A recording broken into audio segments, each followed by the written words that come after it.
नमस्कार दोस्तों, स्वागत है आपका हमारे चैनल पर। आज हम एक बहुत ही दिलचस्प और घिनौने विषय पर चर्चा करेंगे जो न केवल ब्रिटेन के जर्सी द्वीप के इतिहास का हिस्सा है बल्कि पूरे दुनिया में एक भयानक अपराधी के रूप में याद किया जाता है।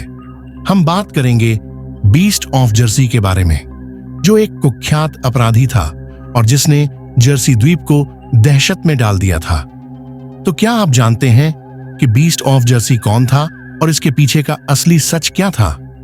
बीस्ट ऑफ जर्सी का असली नाम फ्रांसिस कॉलम था और वह जर्सी द्वीप पर 1940 के दशक में घातक और शॉकिंग अपराधों के लिए कुख्यात हुआ। इस नाम का अस्तित्व आज भी लोगों के जहन में एक खौफ और भय के रूप में जीवित है। बीस्ट के बारे में कहा जाता है कि उसने महिलाओं और बच्चों को अपने निशाने पर लिया था और एक के बाद एक विकृत अपराधों को अंजाम दिया। उसने ऐसी हिंसक और नृशंस हरकतों को अंजाम दिया जिससे लोग उसे बीस्ट का नाम देने पर मजबूर हो गए। फ्रांसिस कॉलम ने अपनी दरिंदगी का सिलसिला ऐसे तरीके से शुरू किया कि लोग हैरान रह गए। वह न केवल अपनी हिंसा को व्यवस्थित तरीके से अंजाम देता था बल्कि वह इस काम को इतना चतुराई से करता था कि पुलिस तक उसकी पहचान नहीं कर पाई थी। जर्सी द्वीप के लोग उसकी हरकतों से अनजान थे और वह एक आतंक का पर्याय बन गया था।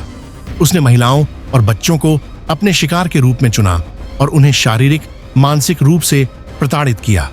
उसकी कृतियां उस समय की पुलिस और समाज के लिए एक गंभीर चुनौती बन गई थीं। बीस्ट की क्रीमी और छिपी हुई योजनाओं ने उसे कई सालों तक गिरफ्तारी से बचाए रखा, लेकिन उसके कृत्यों ने जर्सी द्वीप में एक गहरी चिंता और असुरक्षा का माहौल बना दिया। फ्रांसिस कॉलम का व्यक्तित्व और उसकी मानसिकता इतनी विकृत थी कि उसे सामान्य तरीके से समझना भी मुश्किल था।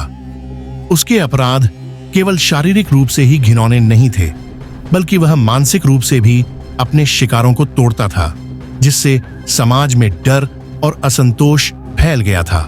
क्या आप जानते हैं कि फ्रांसिस कॉलम को पकड़ने में पुलिस को कितनी मुश्किलें आई थीं? बीस्ट की चतुराई और मानसिकता को समझने के बाद पुलिस ने उसे पकड़ने के लिए कई रणनीतियां अपनाई, लेकिन वह लगभग हर बार उनके हाथों से निकल जाता था। जर्सी द्वीप में उसके अपराधों की बढ़ती संख्या को देखकर पुलिस की कार्यप्रणाली पर सवाल उठने लगे थे। बहुत सालों तक लोग बस यही सवाल करते रहे, क्या यह आदमी कभी पकड़ा जाएगा? जब फ्रांसिस कॉलम को अंततः गिरफ्तार किया गया तब यह पूरे जर्सी द्वीप के लिए एक राहत की बात थी, लेकिन उसकी गिरफ्तारी और उसके द्वारा किए गए अपराधों ने जर्सी द्वीप के इतिहास को हमेशा के लिए बदल दिया।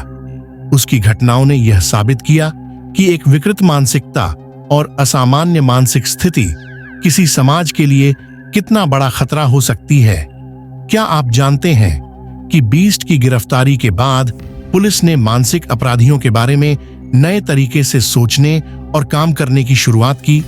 उसकी गिरफ्तारी ने यह भी समझाया कि समाज में ऐसे अपराधी कैसे उत्पन्न होते हैं और उनकी मानसिकता को समझना क्यों जरूरी है। उसकी कड़ी सजा और उसके बाद के मामलों ने यह सिद्ध कर दिया कि समाज को ऐसे अपराधियों से निपटने के लिए मजबूत और प्रभावी रणनीतियों की जरूरत है। अगर आप इस कुख्यात अपराधी और उसके द्वारा की गई घिनौनी घटनाओं के बारे में और जानना चाहते हैं तो कृपया इस वीडियो को लाइक करें, शेयर करें और हमारे चैनल को सब्सक्राइब करें।